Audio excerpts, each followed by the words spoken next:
कि बिहार की जनता ने नरेंद्र मोदी और नीतीश कुमार जी के ऊपर भरोसा किया और भारी बहुमत से जिताने का काम किया और जितनी बड़ी जीत उतनी बड़ी जिम्मेदारी। अब बिहार में एक कड़ा कानून बनने की जरूरत है और वो कानून होगा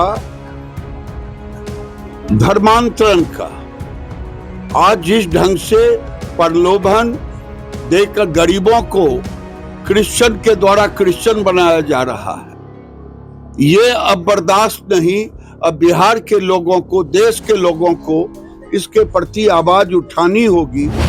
ये बिहार की जीत हमारी है, अगली बारी बंगाल की है, क्योंकि बंगाल की चीफ मिनिस्टर ममता जी उसको बांग्लादेश बनाना चाह रहे हैं। बिहार में एक बार फिर से एनडीए की सरकार बनी, नीतीश कुमार 10वीं बार मुख्यमंत्री बने।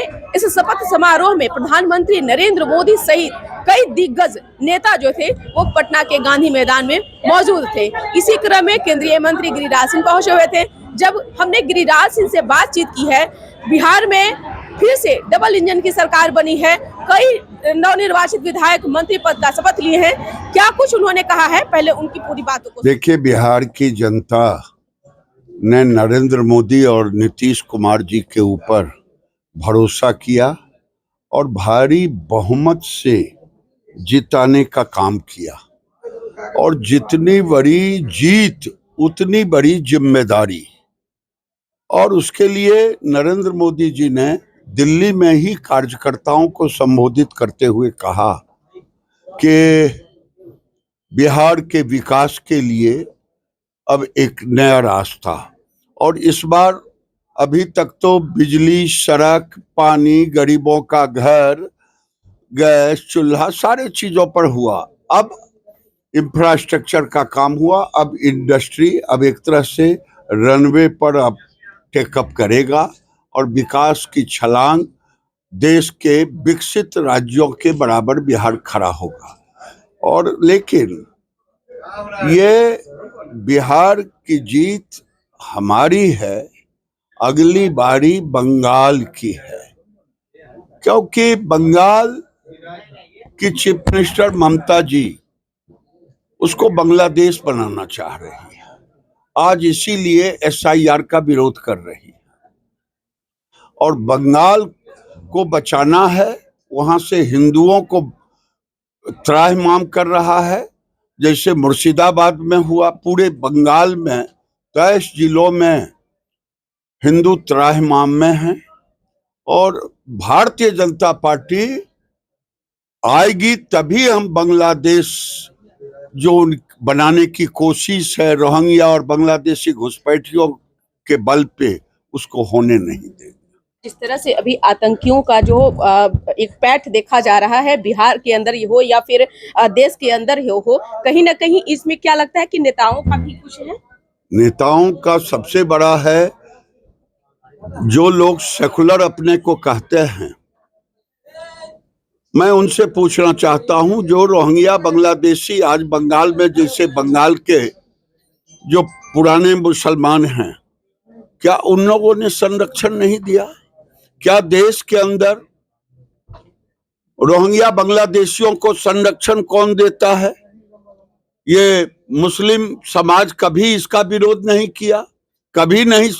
अब मैं उनसे आह्वान करता हूं, आज जो डॉक्टर, दर्जनों डॉक्टर लोग कहते थे ये बहके हुए हैं, अब इमरान मसूद आज सांसद बन गए हैं तो वो कह रहे हैं कि ये डॉक्टर लोग जो बम फोड़ने वाले थे और फोड़ा, भारत को जलाने की कोशिश कर, वो थोड़ा सा ऐसा है कि वो ठीक हो जाएगा।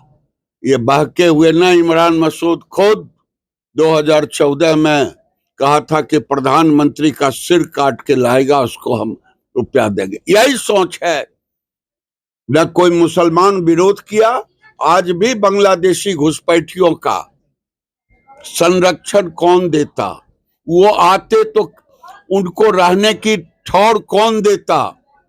ये मैं जनता से और देशी मुसलमानों से पूछना चाहता हूं और आह्वान करता हूं कि आपका भी धर्म है, अगर आप नहीं देंगे तो ये लोग समझेगा कि आप उसके संरक्षक हैं। निश्चित तौर पे आम आवाम का भी यही कहना है कि प्रधानमंत्री नरेंद्र मोदी ही सनातनियों को सर ऊंचा करके जो है हम लोगों को एक तरह से चलने वो का जो है। नरेंद्र मोदी जी ने भारत का सर ऊंचा किया है पूरे दुनिया में, ये मैं डंके की चोट पे कह सकता हूं।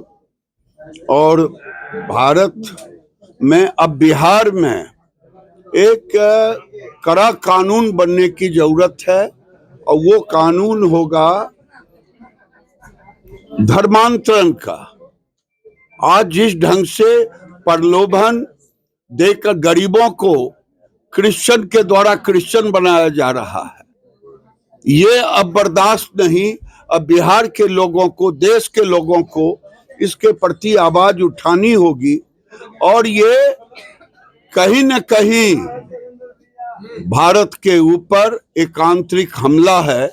इसलिए कानून बनाने की जरूरत है, जैसे उत्तर प्रदेश में कानून बना है, जैसे ये कई राज्यों में बना है, उत्तराखंड में बना है। अब मैं बिहार के मुख्यमंत्री से भी अपील करूंगा